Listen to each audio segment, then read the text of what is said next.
Hey team, so number one, this video and the subsequent videos you get here are only for instructor distribution. That's it. Instructors and leadership people, they shouldn't go out to the general public, they shouldn't be posted. What we're trying to do here is give you an example of what the lesson week should look like, and we'll give you some ideas about the curriculum as well that you'll be teaching this week. So some of the things maybe need a little bit more explanation. We want to make sure that you have all the tools you need to be as successful as you can possibly be. So the first thing is, let's take a look at the lesson of the week.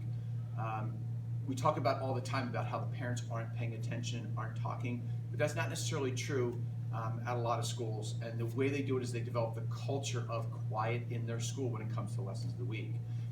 Two ways that we try to engage that. Number one, thumbs up to get all the parents to look at you and give you thumbs up so you know they're engaged. Or two, and it's kind of more my favorite, is moms and dads, quick family meeting for lesson of the week. Either way, you then stop and silently wait. Now the challenge is, particularly for younger instructors, that's uncomfortable, because you're talking to parents and that makes you feel not comfortable to tell them that they have to be quiet and watch you. So a couple of things you can do to develop that culture. Number one, find parents that you have really good rapport with, and even though they might be following the rules, reprimand them anyway. Hey, Billy's dad, can I have you super focused over here for lesson of the week? Thanks, Billy's dad, really appreciate it. Just like proximity praising for the kids, it works for the parents as well. When a parent realizes other parents are being called out by name, they're immediately going to look up to make sure that they don't get in trouble as well. So that's one way to do it. But remember, you can only do that with parents you have rapport with, that you've known. Don't pick on the new parent because you don't know how they're going to react to it. And remember, the culture of that team takes time to develop. So if you do this for 1 week and 1 week only, they're going to go back to talking the next week. It takes 4 to 6 weeks to develop the culture of moms and dads getting it. They're going to be silent when lesson of the week is done. They're going to be engaged in that lesson of the week and making eye contact. So the way I would start it at Chalfont is, team, everybody hustle up over here in front of the moms and dads. Let's go. And I'd have them all run over and sit down. As they're running down and sitting down to, once again, develop the culture. Billy, I love how you're sitting strong like a black belt. Keep up the good work. Nice job. Hands or knees back straight. You rock. Whoa, super silent. Nice job, dude. Moms and dads, quick family meeting for lesson of the week.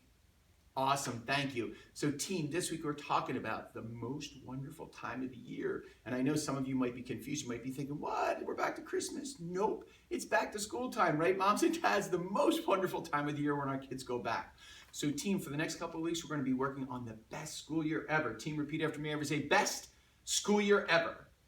Awesome. So there's a couple things we can do, and Action Karate can help us make it the best school year ever. The first thing we're going to do, team, is we're going to set some goals, because Action Karate is great at goal setting. Who would raise your hand and agree with that? Awesome. Moms and dads, would you agree with that? Billy's dad, were you going to go? Excellent, excellent. So we're going to set 3 manageable goals that can help us make it the best school year ever. I'm going to give you some examples. I'm going to ask you guys for example. So example number 1, team, really basic. Make sure you bring your homework home every single night. Really important. That could be one of your goals. Moms and dads, does anything frustrate you more than having to drive back to school after your child is home because they forgot their homework? Right, it's crazy. So we want to make sure that we definitely don't do that. Second goal you might set for yourself is to stay quiet and focused during class. We work on our self-control all the time here at Action Karate. We should be doing the same thing at school as well. So quiet and focused. Who can think of another thing we could do to make sure that we stay another thing we can set, another goal we can set to make it the best school year ever? Mary? To bring your homework home every night. Bring your homework home every night. Oh my gosh, we just said that, Mary. What else can we say? My students aren't working well with me today, team. Hand in your homework on time. Turn in your homework on time. That was the correct answer, Mary. Good job. So turn in your homework on time. Moms and dads, nothing worse than signing onto the parent portal and seeing your child didn't turn in homework, right? The one thing they could really do that controls their ability to get a better grade. Raise your hand, moms and dads, if that would really frustrate you. Absolutely. So the first part, team, of making it the best school year ever is setting 3 goals to make it the best school year ever. The second part for this week, team, is just this. So many times during the summertime, our belief is, summer's here, I don't have to do anything, I can stop learning. It's time to take off, it's time to relax, and it's time to chill. So by the time you go back to school in September, it takes about 4 weeks to get back into the learning groove. We're going to start getting back into the learning groove now. And if you do, your brain will be fully engaged starting the first week in September when you get back to school. And here's how we're going to do that. Team, my challenge to you is read 15 minutes every single day between now and the start of the school year. Now, if you're already a reader and you already read like 30 minutes a day, awesome, make it 45. We've got to up the challenge and really challenge our brains to be super strong now and ready for the school year. So if you read for 15 minutes a day, every day for the next 7 days, we're going to reward you with a special star for your uniform that you get to wear for all to see that you're working to make it the best school year ever. So team, one more time, repeat after me. Best school year ever. Awesome. That's it. Black Belt Leadership course, you're heading over there for Kata. Basic training course, you're heading over there for Kata. And go. So that is that. Don't shut it off. All right, so that's lesson of the week. Now, obviously, there was some interplay in there. I would never say in front of the parents about Mary having the wrong answer. That was just my supportive staff here trying to torture me. So, obviously, if Mary said the same thing, I'd be like, oh, great idea, Mary, and then just move right on to the next thing. Instead, I wanted to torture the people that are helping me. So that's the lesson of the week for this week and some thoughts and ideas for lesson of the week. In future videos, I'm only going to do lesson week. I'm not going to give you that whole little talk here. A couple of things for this week's curriculum of August 20th.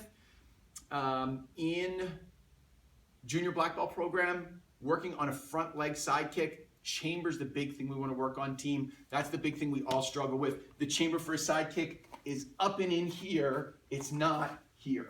That, of course, would be a chamber for a wheel kick. So let's really focus on that chamber and make sure we've got a good chamber with our students.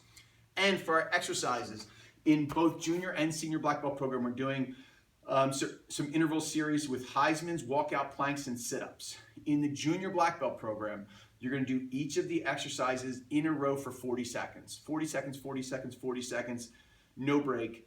The break they're going to get is when you start the next drill for the junior program. So Heisman's, if you don't know it, up on 1 foot, hop with 1 foot as far as you can, and you keep hopping back for 40 seconds, just like that. For walkout planks, pretty self-explanatory, but walk out and walk back again. So you want to make them walk their fingers down and get as far as they can. And the third one is sit-ups. I'm pretty sure you guys get sit-ups.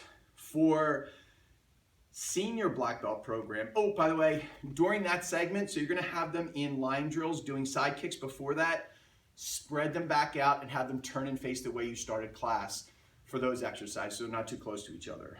For senior black belt program, number one, when you bow and pre-frame the class, you want to talk about setting your intention for the class. So as you're doing a quick, before you kind of do that quick warm-up right after student creed, team, everybody close your eyes for a second. Everybody let the gunk of the day melt away. And everybody think about what you want to accomplish in this class with your eyes closed. Think about how you want to appear by the end of the class. Think about what you're trying to gain from it.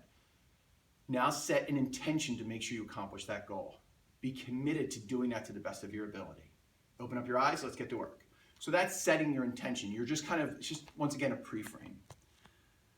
When we get down to the workout, for the senior black belt program, we have more time in the class and more time for the workout. So we're going to do interval and repetitions of it. So you're going to do Heisman's, walkout planks, and sit-ups for 40 seconds, no break. At the end of all 3 exercises, you're going to give them a 20-second break. Then you're going to start all over again. You're going to do that 2 or 3 times depending on how much time you actually have. And then something you're going to see throughout is something called firing line. And in case you've never been or seen somebody do firing line, in firing line, you make one big line of all the students at one end of the school. And then depending on how many people are in class, you have 4 to 6 wave masters at that end. The first person in line, as soon as there's an available wave master, is going to run to that void as quick as they can and do whatever it is you told them to do. While they're waiting in line, they're doing squats or jumping jacks or calf raises, something to keep them busy. But the idea is they have to react and move quickly. So as soon as somebody leaves a wave master, that next person in line has got to run as fast as they can. And that's that firing line, that constant movement really fast.